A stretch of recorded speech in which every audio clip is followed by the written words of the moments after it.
केंद्रीय राज्य मंत्री डॉक्टर जितेंद्र सिंह संविधान गौरव अभियान के लिए शिमला पहुंचे हैं।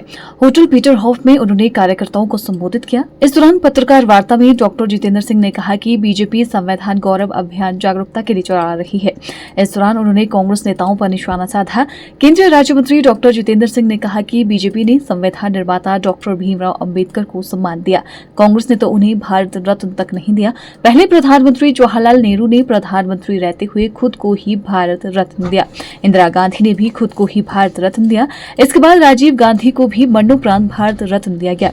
इसी तरह सोनिया गांधी को भी भारत रत्न दिया जाना था, लेकिन साल 2014 में कांग्रेस की सरकार चली गई। उन्होंने कहा कि राहुल गांधी भी भारत रत्न लेने के लिए तैयार बैठे रहे। जितेंद्र सिंह ने कहा कि कांग्रेस पार्टी में सत्ता में रहते हुए जो पाप किए उसका प्रायश्चित प्रधानमंत्री नरेंद्र मोदी ने किया। डॉक्टर जितेंद्र सिंह ने कहा कि बीजेपी अनुशासित पार्टी है और यहाँ फैसले रसोई घर में नहीं होते। संगठन सब कुछ सोच समझकर इस तरह के फैसले लेता है। उन्होंने कहा कि कांग्रेस हमेशा से गरीबी हटाओ की बात करती रही, लेकिन जमीन पर कोई भी काम नहीं हुआ। डॉक्टर जितेंद्र सिंह ने कहा कि हिमाचल प्रदेश में भी कांग्रेस सरकार से पूछा जाना चाहिए कि सत्ता में आने से पहले उन्होंने 10 गारंटियां दी थी, उनका क्या हुआ है। भारतीय जनता पार्टी ने एक देशव्यापी स्तर पर अभियान प्रारंभ किया है, संविधान पर्व जिसका नाम रखा गया है, और जागरूकता पैदा करनी कि संविधान के प्रमुख बिंदु क्या है और संविधान का संरक्षण करने, उसके मूल्यों का पालन करने, उसकी मर्यादाओं को बरकरार रखने और उसकी विरासत को अगली पीढ़ी तक पहुंचाने के लिए गत 10-11 वर्षों में प्रधानमंत्री मोदी जी के व्यक्तिगत हस्तक्षेप से, उनके द्वारा और उनकी सरकार के द्वारा क्या क्या भिन्न भिन्न कार्य किए गए, कुछ एक मील के पत्थर भी रहे। और ये इसलिए भी करना आवश्यक महसूस हुआ कि कुछ एक समय से कांग्रेस पार्टी की ओर से एक दुष्प्रचार प्रारंभ किया गया है,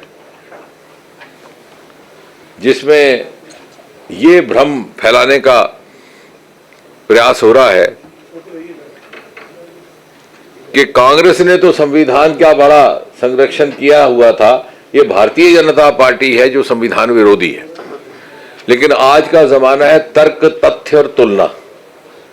तो आप सारे पत्रकार बुद्धिजीवी हैं, पढ़े लिखे हैं, आपके पास पुराने रेफरेंस भी हैं, तो हमारी आपके साथ प्रार्थना रहेगी कि तर्क भी ढूंढा जाए, तथ्य क्या है इसकी शिनाख्त की जाए और तुलना की जाए कि पहले क्या था 70-80 वर्ष में।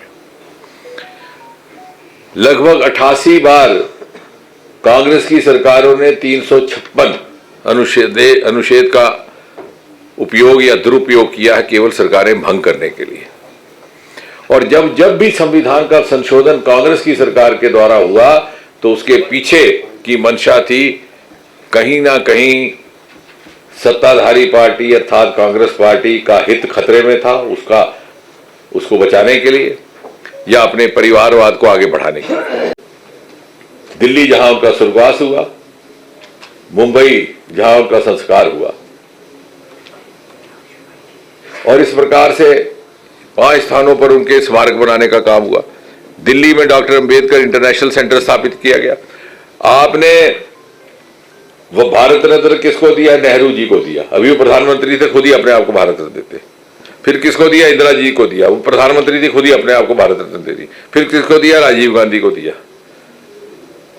अब सोनिया गांधी को भी देने वाले थे, लेकिन सरकार बदल गई सन 2014 में, तो बच गए आप लोग। राहुल गांधी तैयार हैं लेने के लिए, लेकिन अभी आप लोग मौका नहीं दे रहे उनको। लेकिन अम्बेडकर को इस काबिल नहीं समझा। अम्बेडकर को एनडीए की सरकार ने भारत रत्न दिया। कांग्रेस पार्टी और भारतीय जनता पार्टी में यही अंतर है कि यहाँ फैसला रसोई घर में नहीं होता या डाइनिंग टेबल पर बैठकर माँ बेटा नहीं करते। अब वो इतना विशाल संगठन है, सबकी राय ली जाती है, फिर एक कंसेंसस बनता है, तो इसलिए प्रक्रिया में थोड़ा समय भी लगता है। लेकिन जब ये प्रक्रिया संपन्न होगी तो एक बार फिर से आपको हम कष्ट देंगे एक बार रूबरू होने का, मुझे लगता है। लेकिन जल्दी होगा, क्योंकि सारे देश भर में ये चल रहा है, क्योंकि हमारा एक संविधान है, उसके तहत क्योंकि राष्ट्रीय स्तर तक जब चुनाव तभी होगा जब 50% से अधिक प्रदेशों में संपन्न हो जाएगा, तो उस तरीके से ही चलेगा आगे। ये वर्तमान यहाँ की जो सत्ताधारी सरकार है उनसे नहीं पूछा कि इलेक्शन सारी जीत के वो ओल्ड पेंशन करके, मैं भी जब इलेक्शन में आता तो पूछा जाता क्या हुआ क्या हुआ क्या हुआ, जो इन्होंने कहा था उसका क्या हुआ? आप ओल्ड पेंशन दे देते तो शायद सरकार, तो इन्होंने दी क्या? तो कहने का तात्पर्य ये कि पहले तो इनसे पूछा जाए कि भाई आपने झांसा देकर के चुनाव तो हाईजैक कर लिया, लेकिन अब क्या हुआ? तभी मैंने कहा तर्क तथ्य तुलना। Bureau report, channel 9, Shimla.